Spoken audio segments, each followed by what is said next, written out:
Olá galera do Pré-ENEM Digital Gold, estamos de volta com Biologia no encontro de uma série de aulas sobre ecologia.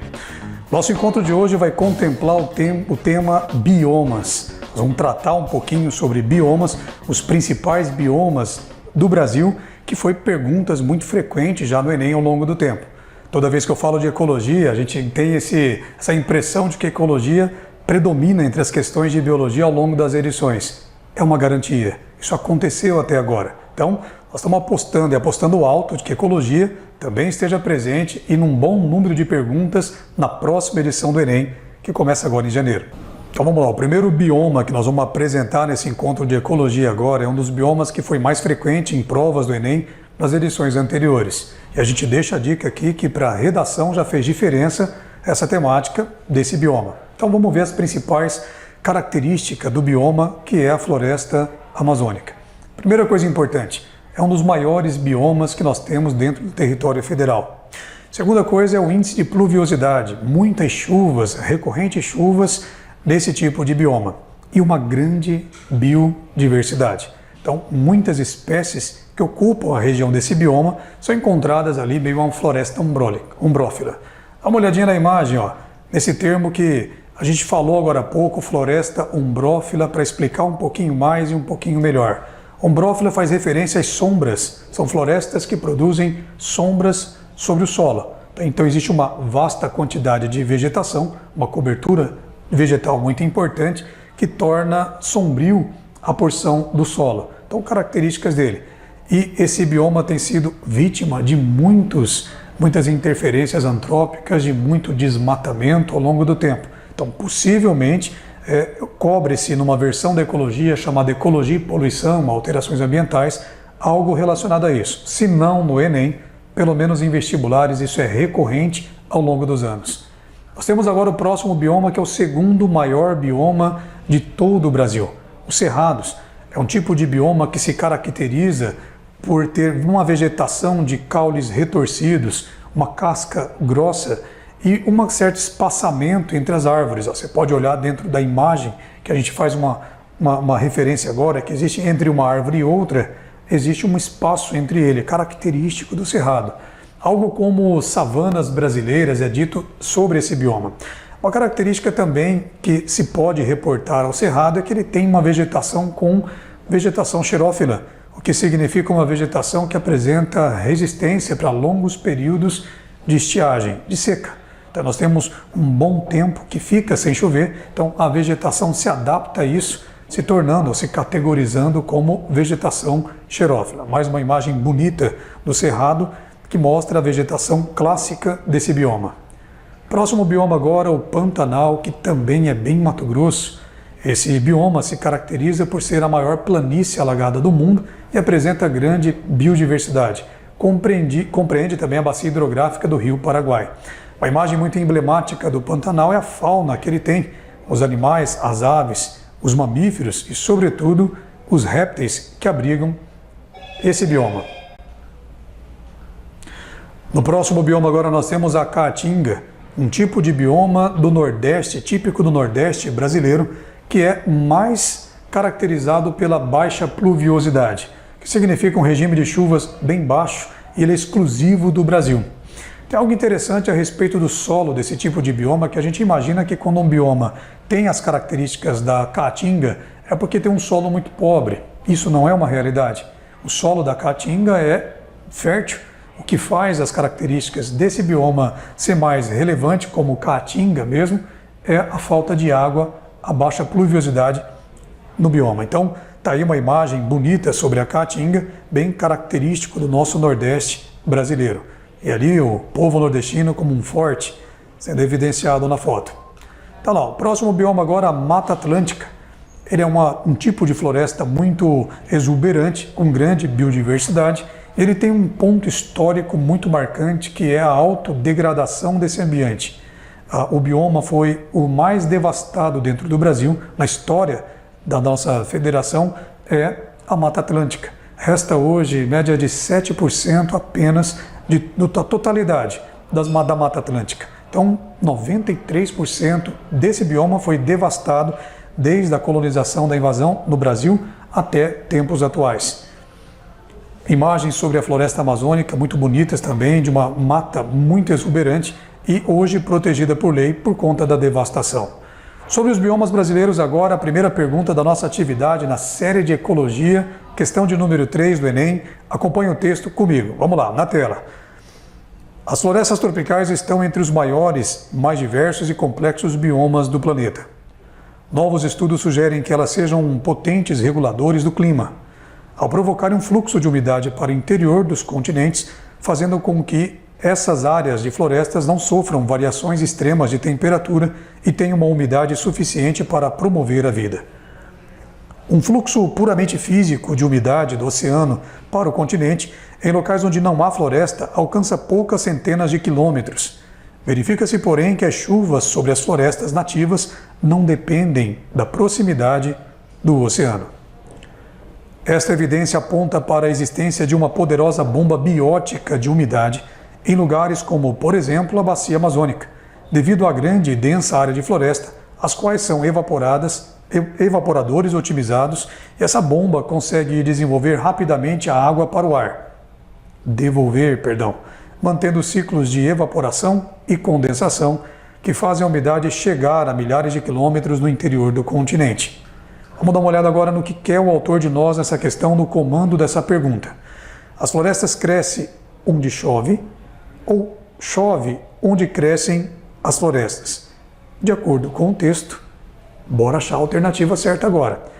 Para explicar um pouquinho o que essa pergunta exige do candidato no Enem, ela queria exatamente saber isso.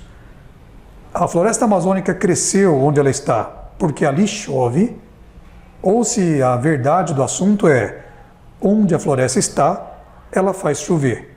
O que é mais relevante, o que é mais preponderante? Aqui eu vou te chamar a atenção para uma malícia.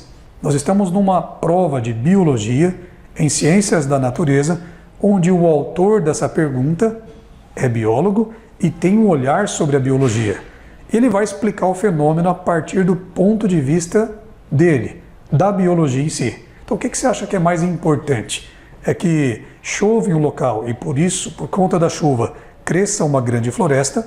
Ou será que a floresta tem poderes sobre as chuvas? Então, repara que a alternativa certa nessa questão, ela contempla a biologia da coisa. Onde a floresta cresce, ela faz chover. Então a ordem nessa pergunta é que o biológico cria uma condição de microclima que controla as chuvas sobre a própria floresta. A gente pode ver nesse comentário embaixo que a evapotranspiração exercida pelos estômatos, que são estruturas nas folhas da vegetação, elas liberam toneladas de vapor d'água na atmosfera, regulando o microclima e elevando a pluviosidade da floresta. Está aqui um fenômeno que a gente queria muito mostrar para você, que é o fenômeno conhecido como rios aéreos. Esses rios aéreos são a máquina de evapotranspiração vegetal, produzindo uma camada densa de chuvas que não só desaguam sobre a própria Amazônia, mas também faz um fluxo de água que reverte em chuvas até mesmo aqui para a nossa região do Grande Mato Grosso. Agora, uma outra temática de ecologia também recorrente nas provas do Enem são os ciclos biogeoquímicos. E aqui nós temos valendo a regra sobre a cadeia alimentar e o fluxo cíclico da matéria que nós aprendemos no encontro anterior. Então, de olho na tela agora, vamos saber do que fundamenta os ciclos biogeoquímicos. Eles são ciclos que possibilitam que os elementos interajam com o meio ambiente e com os seres vivos, ou seja, garante que os elementos fluam pela atmosfera, hidrosfera, litosfera e biosfera. Sobre os ciclos biogeoquímicos, nós temos ali uma grande quantidade de ciclos que poderiam ser citados como exemplo. O ciclo da água tem como principais pontos de transformação da matéria a evaporação, a transpiração e a precipitação. Algo que é muito pouco destacado dentro desse ciclo são as energias que movem o ciclo da água no planeta. Então percebam que nós temos oculta a ideia da tela. Aqui nós temos uma energia, que é a energia térmica, a energia solar, que aquece as águas para promover a evaporação. E uma outra energia que faz as águas retornarem da atmosfera para a litosfera, que é a energia gravitacional, que promove a precipitação. Então, de olho no ciclo das águas com relação ao comportamento de duas formas de energia envolvidas nesse ciclo biogeoquímico. Outro ciclo biogeoquímico de grande relevância para a sua prova é o ciclo do carbono. É o comportamento do carbono na litosfera, hidrosfera e biosfera. Então, de olho na tela para ver o comportamento do carbono de acordo com o ciclo biogeoquímico. O carbono ele envolve metabolismos bióticos como a respiração, a fotossíntese e outras reações como, por exemplo, a combustão e a decomposição. Eles fazem um ciclo do carbono da Terra para a atmosfera, da atmosfera para os seres vivos, e esse ciclo continua uma constante. Temas relacionados ao ciclo do carbono são as mudanças climáticas, o aquecimento global, recorrente a aparições em provas do Enem e vestibulares aconteceram por conta desse ciclo biogeoquímico. Vamos chamar a atenção agora para o recordista de aparição em provas do Enem, ciclo do nitrogênio. A primeira pergunta que se faz é qual que é a régua do autor da prova de biologia no Enem para cobrar mais o ciclo do nitrogênio do que o ciclo da água, ciclo do carbono. Presta atenção na relevância que esse ciclo tem. Nós temos uma previsão de que as populações normalmente crescem de forma geométrica, muito rápido, e a oferta de nutrientes do ambiente cresce mais devagar, de uma forma aritmética. Isso foi previsto por Thomas Malthus, né? Então nós temos aqui a explicação do porquê do ciclo do nitrogênio ser relevante frente aos outros. A produção de alimento no mundo só conseguiu um alcance maior porque nós desenvolvemos tecnologias envolvendo o nitrogênio. Muito importante lembrar, graças aos conhecimentos científicos desse ciclo, hoje nós podemos produzir alimento suficiente para 7,5 bilhões de pessoas. Isso forçando a máquina do planeta muito. Nosso planeta está superpovoado de humanos, então nós estamos consumindo os recursos, talvez bem mais do que deveríamos, né? Então, tá lá, esse ciclo é uma potencialidade para conseguir alimentar a população. Por quê? Porque ele consegue promover um rápido crescimento das plantas, produção de alimento em grande escala, em menos tempo, com uma velocidade suficiente para atender a demanda, ao pedido do que se precisa para a população poder crescer. Então, de olho na tela, então, para ver os detalhes mais relevantes sobre o ciclo do nitrogênio.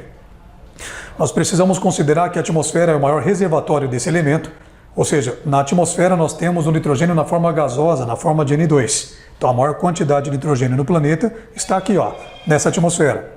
Outro local que nós temos agora, o próximo local de parada do nitrogênio, é no solo, na porção do solo. Então nós temos que ter elementos que são fixadores do nitrogênio no solo.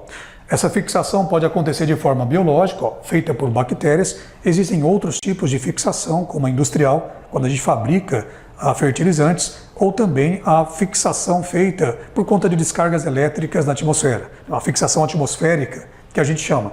Especialmente mostrada na imagem que você está vendo na sua casa aí agora, é uma fixação biológica, onde bactérias nitrificantes elas conseguem transformar o nitrogênio azoto, o N2, na forma molecular de um nitrogênio que se fixa sobre o solo. Nós temos uma parte importante do processo da nitrificação, que é o que nós chamamos de amonificação. É um momento onde a amônia ela ganha corpo no solo e é transformada em nitrito. Olhando para o ciclo direitinho, a gente vê essa porção da amônia sendo transformada em nitrito, uma forma que para os produtores é um pouco tóxica, mas é uma forma já oxidada frente à amônia. As bactérias que fazem essa etapa da nitrificação são bactérias nitrificantes. As nitrosomonas fazem um fenômeno inicial chamado de nitrosação. A partir de agora, nós temos a formação do nitrito em nitrato, uma outra etapa do que nós chamamos de nitrificação. Esse momento aqui, chamado de nitração ou nitratação, é feito por um grupo de bactérias nitrificantes, as nitrobacters, que transformam o nitrito na forma mais oxidada, que é o nitrato. Galera, uma deixa importante para a tua prova. A forma mais utilizada pelos produtores é o nitrato. Então, para que uma vegetação cresça, para um plantio de soja, para que ele produza rápido, em pouco tempo, nós temos que ter uma quantidade de nitrato no solo suficiente para que ele se desenvolva. Outras culturas também têm a utilização desse elemento que ele é limitante no crescimento, no desenvolvimento dos vegetais. Por último, o nitrogênio é transformado na forma de azoto novamente por bactérias desnitrificantes, como as pseudomonas. Vamos lá, mostrando uma pergunta do Enem, uma forma que caiu essa questão em edições anteriores. Aconteceu no Enem uma pergunta que diz o seguinte, de olho na tela, o texto de abordagem dessa questão. Uma grande virada na moderna história da agricultura ocorreu depois da Segunda Guerra Mundial. Após a guerra, os governos haviam se deparado com um enorme excedente de nitrato de amônio, ingrediente utilizado na fabricação de explosivo. A partir daí, as fábricas de munição foram adaptadas para começar a produzir fertilizantes, tendo como componente principal os nitratos. Entenda por que os governos fizeram isso. Após a Segunda Guerra Mundial, os elementos que eram utilizados para a construção da bomba foram convertidos em fertilizantes do solo, porque tem o mesmo princípio químico envolvendo o nitrogênio. Olha as alternativas agora, o que o autor pede de nós nessa questão. No ciclo natural do nitrogênio, o equivalente ao principal componente desse fertilizante industriais é o produzido na etapa para tudo para poder relembrar antes. Vamos lá, nós falamos que existe um momento da nitrificação, aonde o nitrito é transformado em nitrato. Existem bactérias que fazem isso, do gênero Nitrobacter, que transformam nitrito em nitrato. E nós dissemos também que o nitrato é a forma mais oxidada e mais aproveitada pelos produtores.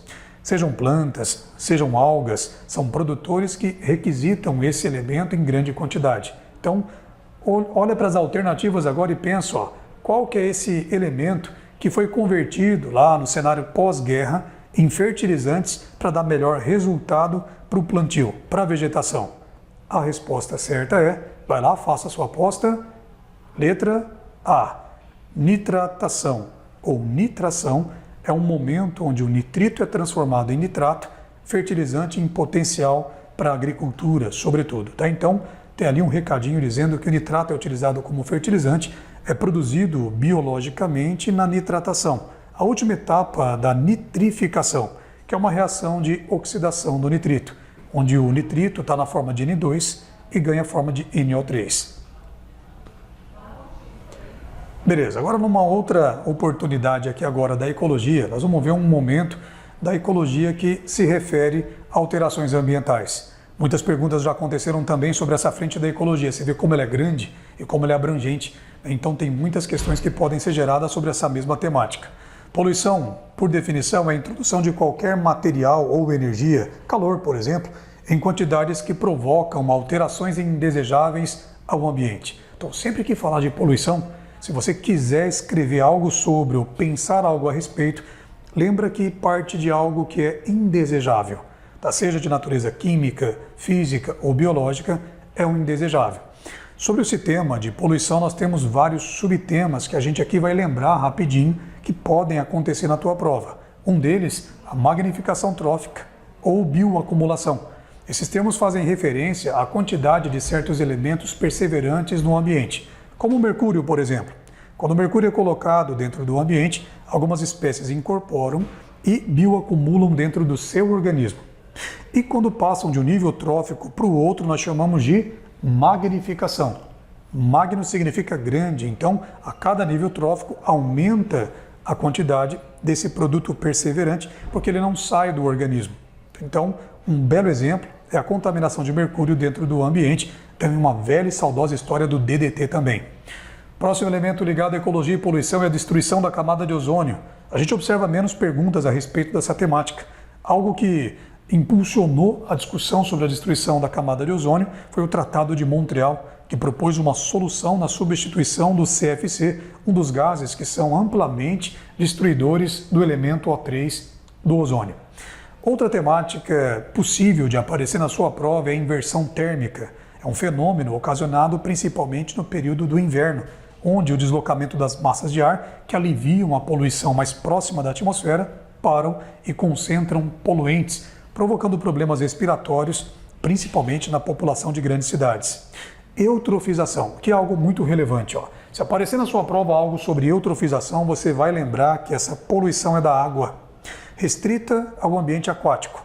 Então, dentro da água, elementos como, por exemplo, o próprio nitrato ou o fosfato, que são nutrientes, provocam uma superpopulação de algas, impedem a passagem da luz dentro do ambiente e causam um fenômeno conhecido como DBO. É um déficit biológico de oxigênio dentro do ambiente. Isso provoca uma série de consequências e gera morte no ambiente aquático. Então, eutrofização, aconteceu na tua prova, lembra os principais lances dele: o aumento de nutrientes dentro da água, superpopulação de algas, impedindo a passagem da luz e provocando a redução do oxigênio dentro do ambiente. Fenômeno também que apareceu muitas vezes em provas do Enem, a chuva ácida. Nós vimos algumas provas que a resposta era exatamente o nome do fenômeno: chuva ácida. Esse fenômeno ele é caracterizado pela produção de óxidos que ficam suspensos na atmosfera, principalmente pela atividade industrial. Óxidos do nitrogênio, óxidos de enxofre acabam formando ácido nítrico, ácido sulfúrico, que acaba fazendo com que a chuva ácida provoque corrosão em patrimônios, em estruturas que a gente constrói como estátuas, escadas dos carros, provocando um prejuízo no patrimônio e principalmente ambiental. A alteração do pH da água da chuva é o que caracteriza o fenômeno chuva ácida. Muito cuidado para uma coisa que é linear.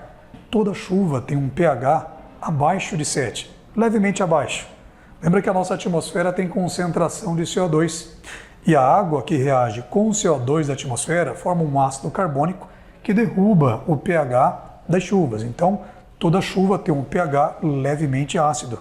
Para realmente ser um fenômeno de alteração ambiental chamado chuva ácida, nós temos que ter a presença dos óxidos de nitrogênio e de enxofre, caracterizando o fenômeno como algo indesejável para o ambiente. Mais um fenômeno muito recorrente em provas, mas antigamente, o aquecimento global.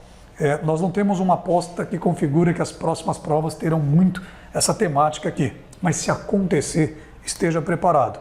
Esse aquecimento global tem uma relação íntima com o ciclo do carbono pelo bombardeio desse elemento na atmosfera. E aqui, um trecho da ecologia que pode servir para você na redação, caso o tema tenha relação com o lixo. Já algumas edições do Enem a gente faz uma aposta de que o tema da redação pode abordar esse cantinho da ecologia que é lixo. Se perguntar para você ou se pedir para você escrever sobre uma temática relacionada aos resíduos sólidos no Brasil, é muito importante que você escreva sobre tratamento correto para o lixo, medidas que muitas cidades tomaram por conta da legislação, que é a construção de aterro sanitário. Dos males, o menor. Aquele lixão a céu aberto extremamente nocivo, pela lei brasileira hoje, tem que ser uma ideia abandonada. Mas uma ideia melhor do que o aterro sanitário é essa dos 3 R's. Para sua proposta de intervenção na redação, se você escrever uma medida de solução para o problema, não proponha o aterro sanitário direto, mas fale sobre os 3 R's, que significa reduzir, reciclar e reutilizar. Esses 3 R's é a melhor saída para o lixo que a população produz. Em reduzir a quantidade do lixo em si, sempre que possível, reutilizar tudo o que estiver ao alcance e reciclar uma medida inteligente. Então, para a proposta de intervenção da redação, o julgamento de itens em ciências da natureza, os 3 R's apresentados para você. Última pergunta da nossa série de encontros. Frente à ecologia, nós temos a pergunta de número 5 do Enem. Acompanha comigo na tela agora a questão de número 5. Em 1872, nós tivemos Smith que criou o termo chuva ácida, descrevendo precipitação ácida em Manchester após a Revolução Industrial. Trata-se do acúmulo demasiado de dióxido de carbono e enxofre na atmosfera que, ao reagirem com o composto dessa camada, formaram gotículas de chuva ácida e partículas de aerosóis. A chuva ácida não necessariamente ocorre no local poluidor, pois tais poluentes, ao serem lançados na atmosfera, são levados pelos ventos, podendo provocar uma reação em regiões distantes. A água de forma pura apresenta um pH próximo de 7, neutro, e ao contatar agentes poluidores, reage modificando seu pH para 5,6 ou até menos que isso, o que provoca a reação, deixando consequências. Vamos ver o comando dessa pergunta agora, diz o seguinte, O texto aponta um fenômeno atmosférico causador de graves problemas no meio ambiente. A chuva ácida, pluviosidade com um pH baixo, é o problema que ele caracterizou. Esse fenômeno tem como consequência, vamos lá, Na letra A, ele fala sobre a corrosão de metais, pinturas, monumentos históricos e destruição da cobertura vegetal, que é um problema ambiental, e a acidificação dos lagos. Está correta a alternativa da letra A. Então pode marcar a letra A quem está acompanhando agora aí, que a chuva ácida de fato é um fenômeno causado pelo baixo pH da água nas chuvas que promove a destruição do patrimônio. Galera, a gente se despede agora nesse nosso encontro do Pré-ENEM Digital Gold. Eu aqui deixando um abraço e desejando muito sucesso para você, para fazer a sua prova, lembrar dos nossos encontros e ter sucesso nos teus resultados. Um grande abraço do professor Magno de Biologia e show, sucesso para você!